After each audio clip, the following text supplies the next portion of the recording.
My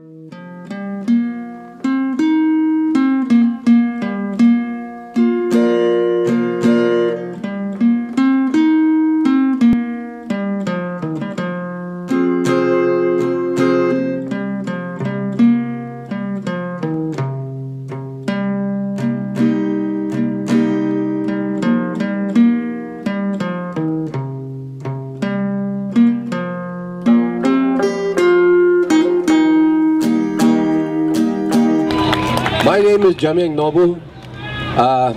I come from distant Appalachian Mountains, the only Tibetan family there.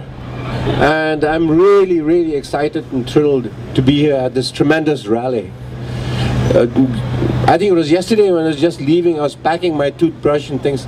My 11-year-old daughter came rushing into the house, into the bathroom, and she said, "Pala, Pala, are you going to San Francisco?" And I said, "Yeah." She said, "Will you steal that torch?"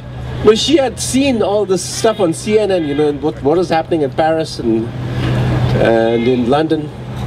And so I told her, yes, okay, I'll bring it back, but you have to share it with your sister, you know. You just can't have it for yourself. So I kept on bantering, but then she had a little concern. And her concern was the people I told her. You know, you shouldn't mix sports and politics, and some people might have said that at school.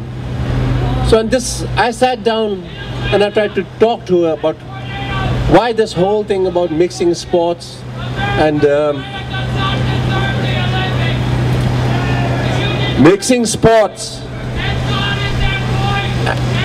politics is something that has actually been done by all politicians. If we think about it, in the United States, when the Russians invaded Afghanistan, the US boycotted the Moscow Olympics.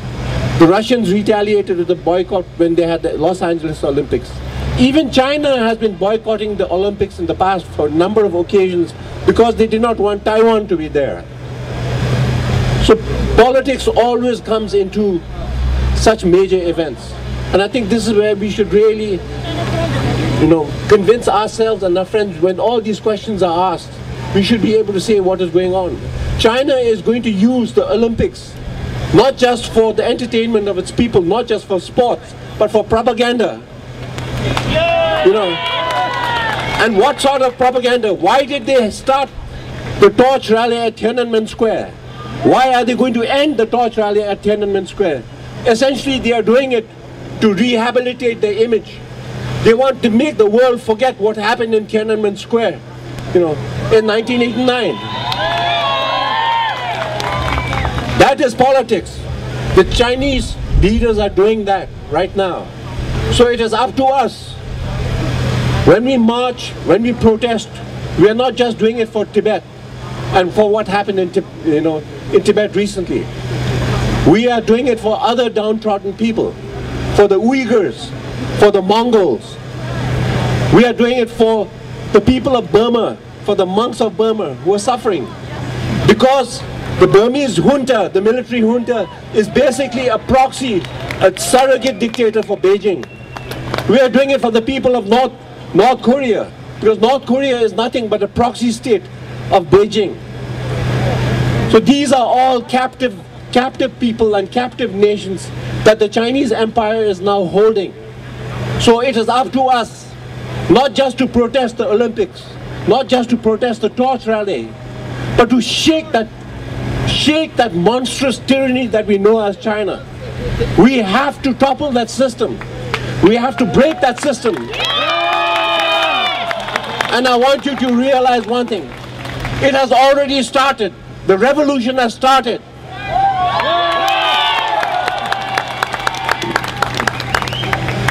Before 10th March, I want people to remember what is happening. There were some groups that were doing something, small groups. They were making an effort. They went up to the Everest base camp, went to Beijing. Some small groups were doing this, but most people really didn't bother. But when 10th March happened in Tibet, and the Tibetan people came out, and they took their destiny in their own hand. They said, I may not have a gun, but I'm not going to live under this regime. I'm not going to live under this tyranny. And when they did that, it shook Beijing, and it shook the world. That is why now the world is paying some attention to the whole Tibetan cause, because we did something and people died for it. Freedom doesn't come easy. More will happen. There will be more dead people.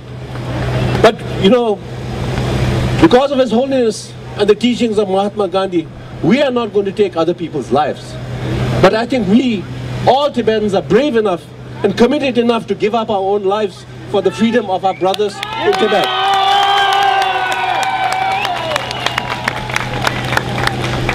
China's big slogan for this Olympics is one world, one dream. But I don't want to live in that one world, which is basically the Chinese empire. And the rest of what are we underneath that one world? We are their slaves. I want one world of many, many independent countries. Even the small countries all over the world to be independent. And that is the world I want, and that is the dream that I can share. But not the one world that Beijing wants, to control, to run an empire, to make people slaves. So, the only watchword Tibetans have, and this is what we must remember, what people were doing in Tibet wasn't just for religious freedom. It wasn't only for human rights. Everyone shouted Rangzen, which means independence. So we mustn't deviate. We mustn't twist and turn around this. This is the only slogan for which Tibetans died, and we must maintain this. So I want all of you to shout this slogan of Tibetan independence, which we Tibetans call Rangzen. I want you to shout this with me 3 times. Rangzen! Rangzen! Rangzen! Let the world know. We don't have to translate it. Let them know what Rangzen means. Everyone is going, like Solidarność in Poland. That was a Polish word, but it became an English word. It became a word that the world recognized. I want the world to recognize one word, one Tibetan word. That is Rangzen. Rangzen! Rangzen! Rangzen! Rangzen! Tochena!